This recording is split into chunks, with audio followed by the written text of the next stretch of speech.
अस्सलाम व्यूवर्स, मैं हूं हिरान सारी और आज हम अपना 5वां लेक्चर देख रहे हैं और इसमें आज हम स्टडी करने जा रहे हैं कि ये जो बॉक्सेस होते हैं इनके अलाइनमेंट कैसे करते हैं। हम डिविजन्स देख चुके हैं। HTML का जो हमारा दूसरा तीसरा लेक्चर था उसमें हमने डिवीजन बॉक्सेस बनाए थे जिनको हमने कोई डिज़ाइनिंग नहीं दी थी।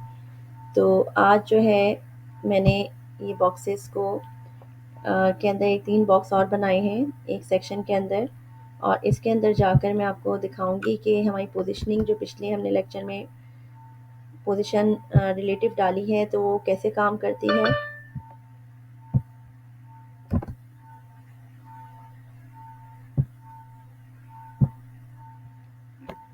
तो ये जो आप सेक्शन देख रहे हैं ये मैंने इनको कलर्स दे दिया है। ये सेक्शंस हैं जिनको मैंने सिल्वर कलर दिया है, और एक और सेक्शन बनाया है, 2 सेक्शंस हैं।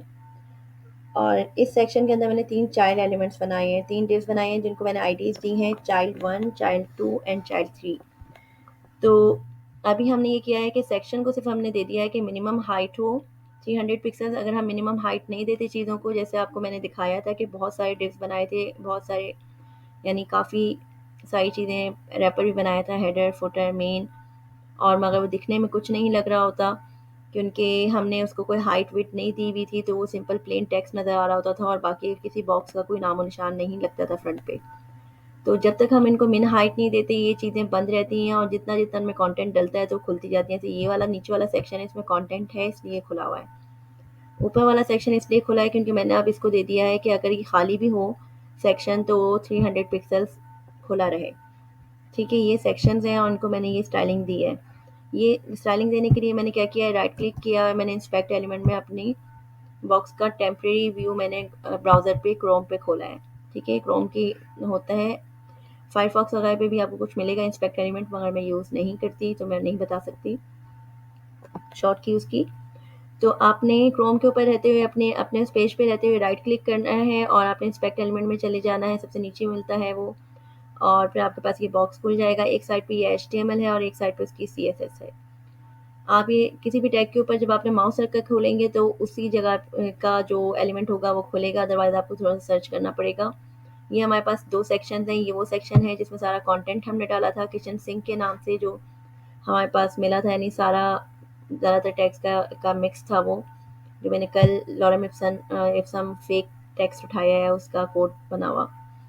और ये जो है ये सेक्शन है जिसके अंदर मैंने 3 डिव्स बनाए हैं, ये खाली हैं, और ये अगर मैंने इनको ये मिनिमम 300 नहीं दिया होता तो ये नहीं नज़र आते, अब ये गायब हो गए। ठीक है, तो ये इनको हमें शो करने के लिए, खाली बॉक्सेस को भी शो करने के लिए उनको मेन हाइट देनी पड़ती है। अब इसके अंदर जो चाइल्ड एलिमेंट्स हैं ये अभी नज़र नहीं आ रहे क्योंकि ये 0 पिक्सल्स हैं और इनको मैंने डिज़ाइन नहीं किया हुआ।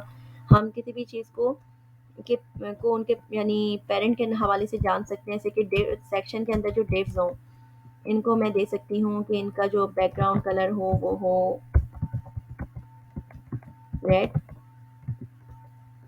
और इनकी विड्थ, अब विड्थ किस तरह से देनी है मैं कह सकती हूँ कि क्योंकि मैं 3 बॉक्सेस को बराबर रखना चाहती हूँ, तो पेरेंट की विड्थ को हम 100% लेके चलेंगे कि ये एक 100% विड्थ का पेरेंट है, यानी इसकी जितनी भी विड्थ है, भले वो 1 इंच का है, भले वो पूरी स्क्रीन पे है, भले वो 1 इंच पे है, भले वो आधे इंच पे है, मगर वो जो पेरेंट है उसके 100% के हिसाब से अगर हम उसके तीनों चाइल्ड्स को बराबर रखना चाहते हैं तो हम क्या करेंगे, उन्हें 33% विड्थ देंगे बराबर।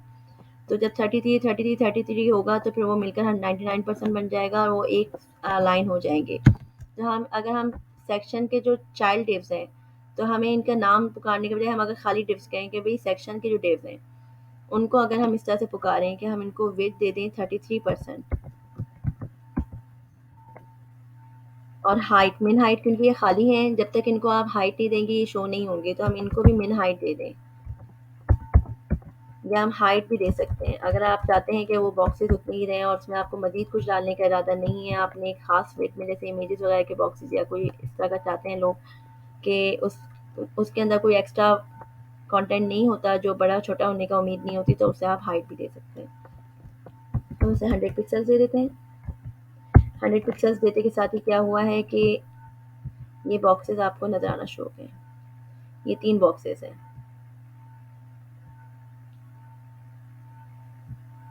अब ये 3 बॉक्सेस आपको इस तरह से क्यों नज़र आ रहे हैं, क्योंकि हमने इनको ये बराबर बराबर 33 पिक्सल्स उस पर हैं, परसेंट पे हैं, मगर ये एक दूसरे के बराबर में नहीं है, ऊपर नीचे है। ठीक है, ये 100 पिक्सल्स की इनकी मिन हाइट है और ये मिलकर 300 पिक्सल्स की हाइट में बन रहे हैं। तो हमने इनको अभी अलाइनमेंट नहीं दिया। अलाइनमेंट देने के दो तरीके होते हैं। एक होता है कि आप उसे फ्लोट कर दें। फ्लोट करने से चीज़ें एक दूसरे के बराबर में तैरना शुरू कर देती हैं, यानी एक दूसरे के बिल्कुल बराबर में आ जाती हैं और अपनी, क्योंकि जो बाय डिफ़ॉल्ट ये जो एलिमेंट्स होते हैं ये ब्लॉक एलिमेंट्स होते हैं। सेक्शंस, हेडिंग्स, डिव्स, ये सब जो होते हैं ये ब्लॉक एलिमेंट्स होते हैं। ब्लॉक एलिमेंट्स की खासियत ये होती है कि अपने बराबर में किसी को नहीं आने देते, और भले वो 1 पिक्सेल्स की भी हाइट विच ना शो कर रहे हो, मगर वो अपनी पूरी लाइन कैरी करते हैं। ठीक है, तो उनकी लाइन पे कोई और सा वो नहीं होता, कोई और सा डिव नहीं आ सकता। भले ये 33% है, ये इनके पास इतनी गुंजाइश है कि अपने बराबर में 2-2 डिव्स अपने जैसे आने दें, मगर ये नहीं आने देंगे जब तक इनको आप इनकी जो नेचर, जो डिफ़ॉल्ट नेचर है उसको चेंज नहीं करेंगे, इनको ब्लॉक एलिमेंट से एक इनलाइन एलिमेंट नहीं बनाएँगे या इनको फ्लोट नहीं देंगे।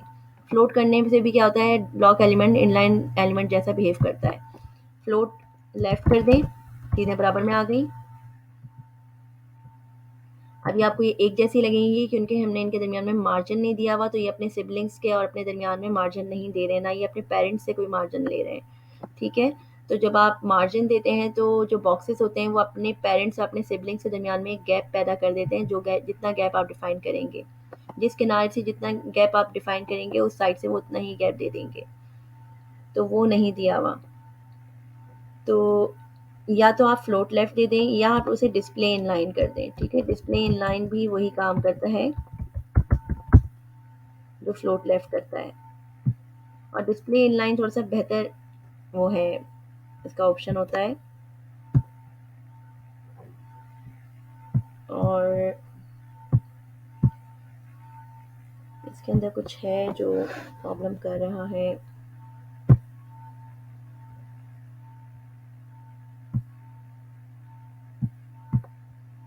डिस्प्ले इनलाइन फ्लोट लेफ्ट, अब ये अपने कलर्स नहीं दिखा रहे और शो भी नहीं कर रहे। मेन हाइट दे देते हैं इसको, या इनको डिस्प्ले इनलाइन ब्लॉक कर देते हैं क्योंकि ये खाली है ना, इसलिए ये नहीं शो हो रहे हैं। डिस्प्ले इनलाइन ब्लॉक कर दिया है, ब्लॉक एलिमेंट है मगर ये इनलाइन ब्लॉक्स हैं। ठीक है, तो हम इनलाइन ब्लॉक दे रहे हैं तो ये खाली एलिमेंट्स होने के बावजूद भी शो हो रहे हैं। और इन्होंने अपनी खुद की एक मार्जिन भी जनरेट कर दिया है जो अच्छी चीज़ है। और वरना आप ये कर सकते हैं कि अगर ये मार्जिन जनरेट ना कर रहे हों, जैसे फ्लोट में मार्जिन जनरेट नहीं करते, तो आप क्या करेंगे उसके लिए, आप इसको जो है अगर आप फ्लोट लेफ्ट करते हैं तो आप इनको मार्जिन देते हैं। अब अगर आप मार्जिन देते हैं कि ऊपर से भी 10 पिक्सेल्स हो जाए, यानी अपने पेरेंट से भी गैप कायम करें और अपने सिबलिंग से भी गैप कायम करें, 5 पिक्सल साइडों से कर लें भले, मगर आप देख रहे हैं कि चीज़ें नीचे एक दूसरे के नीचे आ गई। क्यों आ गई? क्योंकि जो मार्जिन होता है ये भी स्पेस ऐड कर रहा है ना। 99% इन तीनों बहन भाइयों ने मिलके पहले ही ले लिया था अपने पेरेंट का। अब वो 1% रहा था, तो 1% इन्होंने क्या किया कि अपने इर्द गिर्द 5-5 पिक्सल्स का गैप भी दे दिया, यानी 10-10 पिक्सल्स, एक डिव जो है वो 10-10 पिक्सल्स का गैप ले रहा है, 5 इधर से 5 उधर से, और 3 डिव्स हैं। मतलब ये कि ये 5-5 पिक्सल्स का एक लेता है साइडों से, यानी 10 पिक्सल्स, तो तीन इन्होंने 30 पिक्सल्स का गैप ऐड कर लिया है उस 99% में।